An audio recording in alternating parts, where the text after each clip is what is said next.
Good morning, guys. This is Canadian Small Game Hunter. Welcome to the lodge. Today I want to do a very short video on chest waders. There's a lot of videos out there, there's a lot of expertise out there. What I wanted to do is just go through a series of waders that I've purchased over the years and do pros and cons on some of the features of the actual chest waders. So as you all know, chest waders for fishing or hunting, primarily the first goal is to stay dry, right? So when you go in the water, the other thing you're looking for, of course, is comfort, durability, and breathability. So the one I'm presenting today is the one I purchased from Alan at a local hunting store. It's probably one of the best ones I've purchased and that I really enjoy. So Alan makes a great series of products and I love their chest waders. This one here is polyester, so it's 100% polyester on the outside shell and 100% nylon on the inside shell. So if we start from the top, the shoulder straps. The shoulder straps, I have no complaint with this. There's an actual cross strap that goes across the back for support, which is really great. So that keeps the waders in place so they don't move around too much.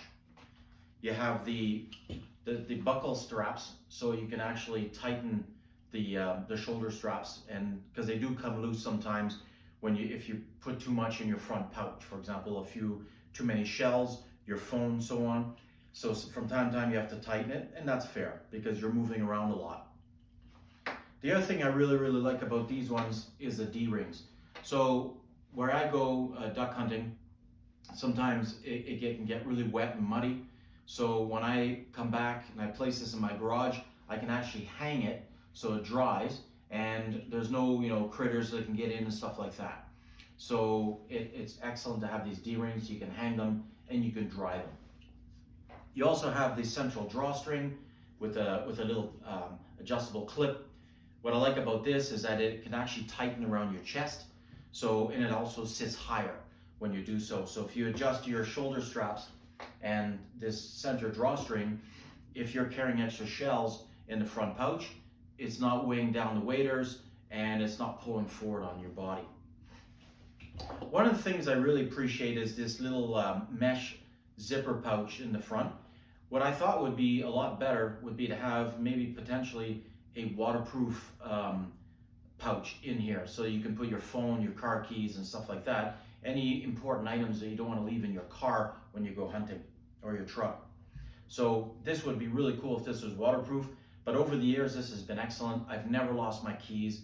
My phone, I do have a separate waterproof pouch that I purchased, and it keeps my phone nice and dry when I climb into the river to get my birds, or if I'm sitting at blind, whether it be in a flooded field or flooded timber. So of course you have the Allen logo in the front here. So as I said, this is a polyester shell on the outside.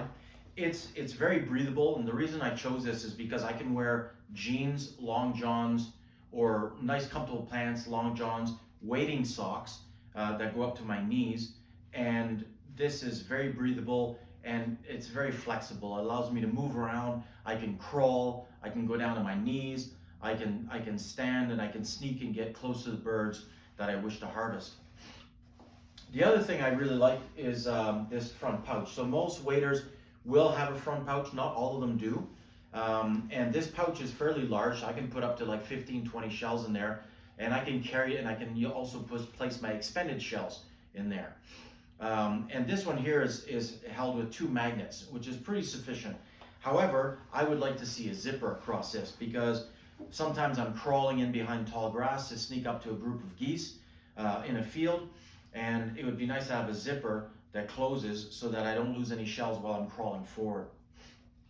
And then of course in a pouch, there's quite a bit of room, and you could even fit your phone in there if you really wanted to. You have your hand warmers in the front, so it's a hand warmer pocket, and in the inside it's got kind of like a felt lining in the inside, which keeps your hands nice and warm. So if you're sitting in the blind, you'll often see guys crisscross their fingers and their hands inside here just to stay warm while they're waiting for the birds to fly in. This one here has a 9 shell carrier. So I have an external belt as well that I purchased at local hunting shops. But you can have these, you can put up to 9 shells in here. So if you expend your initial 3, you can reload fairly quickly. There's additional accessories you can buy to put on your shotgun, like a sock sleeve on the butt that carries shells, or you can also get professional clips on the stock that can also help you reload quicker to capitalize on the number of birds per shooting, right? Per volley. So these are really neat. So I really like this. You'll notice on mine here, I actually have some holes. I did have tears over the years using this. You know, whether it be climbing over logs or bushes. What I've done is I use epoxy and I basically and also patch kits, and I was able to seal the holes, and it works super well. Now, if we go down to the boot, the boots are amazing. So this one here is rated, it's the 1,000 gram thin slate boot. It's very robust. I've actually had boots in the past where I've stepped on logs that had nails and they've perforated the bottom and I started to get leaks. So those waders had to be replaced, but I've never had that problem with these soles. These boots are really rugged. There's a rubber bottom, and it doesn't have a tendency of slipping on the ice. I've had waders that I'll do another video on where there's an actual felt pads on the bottom part to prevent sliding on the ice. But what happens is as ice builds up, depending on the humidity level, it attaches to the boot, and it actually becomes extremely slippery and very dangerous. So another thing you could do is you can actually get like you can add those cleats, the boot cleats that you can buy at any outdoor store. They can either be the slip-ons. Another interesting thing that I haven't seen on waders yet would be a set of boots with the fold-out pins. So there's normally like a C-shape built-in plastic built into the actual sole, and then what you can do is you can actually fold it out, and it has a little tool that comes with it, and you would have spikes in it. So that would be really neat to have boots with spikes. But these waders, the Allen waders, are by far my favorite. You can see here as well, I actually reinforced where the pants meet the boots with epoxy to prevent damage and wear and tear so that water doesn't get in. I will be getting a new pair of waders. I have about 3 pairs of waders, and I have some waist waders as well that I purchased for under $100. The other shops where I've purchased them is Decathlon. They also come out with a series of waders for fishing and for hunting. And of course your local gun stores, Cabela's and Bass Pro as well, have waders that you can choose from. I have a set of neoprene waders as well. The reason why I don't like the neoprene is because they're very difficult to put on and take off. Yes, they keep you warm, they keep you dry. They have additional pouches, carrying pouches as well, but I just find them very challenging to take off. And if ever you were in a situation where you fell overboard, I've fallen in the water before from my kayak, and if ever I wanted to take off my waders quickly to stop weighing me down from a safety standpoint, then it makes it more challenging to take them off. Here, on these ones here, and I'm sure the others have it as well, is the front clips. So you have 2 front clips, you can just push on it, release, and the shoulder strap comes off, and you can get out of your waders pretty darn fast. So, I mean, the likelihood of that happening is not high. However, there are videos on YouTube where people have tested whether or not waders will weigh you down or cause you to drown. The reality is that I don't know if you've stepped into the water or into a river when you're wearing waders, you can feel a tremendous amount of pressure on your body. And if that water were to get into your waders, and it would most likely make it very difficult to get out. So from a safety standpoint, having these 2 quick release buckles is really neat.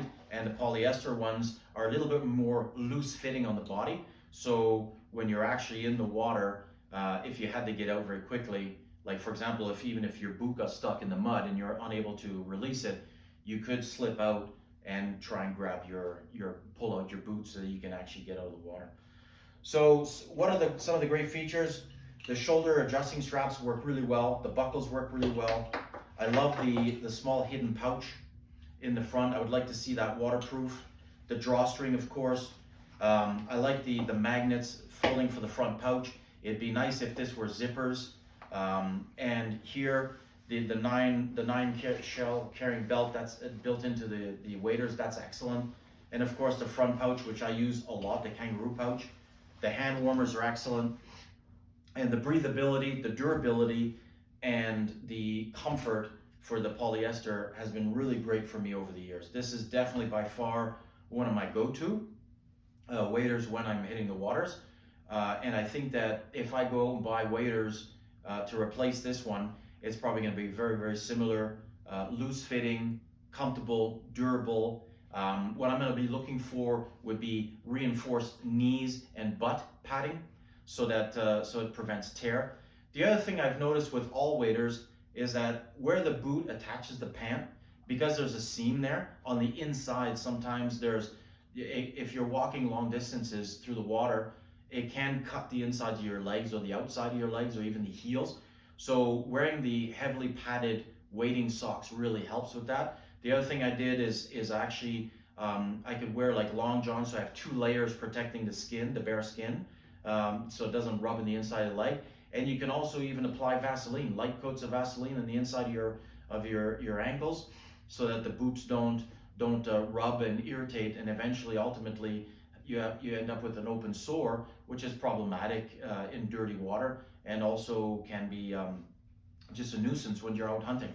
But with these waders, I do wear an external jacket. I always dress in layers. My jackets have big pockets on them, so I can carry extra shells on those. I can carry my headlamps and my bird collars if they're not strapped around my neck. And so I always have an additional jacket over top to have extra carrying capacity and also warmth. But over the years, I've been exceptionally pleased with these waders, the polyester type waders. The boots on some of the waders can be a little bit thinner. Like I have a pair of waders that I bought at Decathlon. The boots are more like a rain boot, so they don't necessarily keep you warm, but they will keep you dry. So if you wear good socks underneath and layer yourself with either thermal underwear or long johns or socks, it does the job. So in closing, yeah, I would love to I'm going to continue wearing polyester nylon-based waders, and I would love to see some of the newer models come out with different features like zippers, reinforced padded knees, and the rear end as well, in case you're sitting down on logs or bushes on banks where there could be sharp objects. And also maybe working on the design where the boot actually attaches to the pants, make it a little bit more durable, because some waders that I've owned over the years, the wear and tear and just the stress in between the pants, where the pants meet the boots, there's water that comes in, and that's very, very discouraging, because most there are some waders out there that have lifetime warranty, but most of the store-bought ones are 1 year, and it just becomes a nuisance to chase after the warranties. So you might as well be able to better to go out and buy another pair. Some of the pairs range between $100 to $400 or $500. The most expensive I've had was $350 Canadian, and I find that pretty pricey. So if I can get anything in between $100 to $200 range, $250 range, that does the same job, that's what I'm going to be targeting. Because I know that with me, the way I hunt, they won't last more than 1.5 years, 2 years, unless I fix them up with epoxy or repair kits to prevent leaks. So I hope this helps. Hope you enjoyed the video, and I'll talk to you guys soon.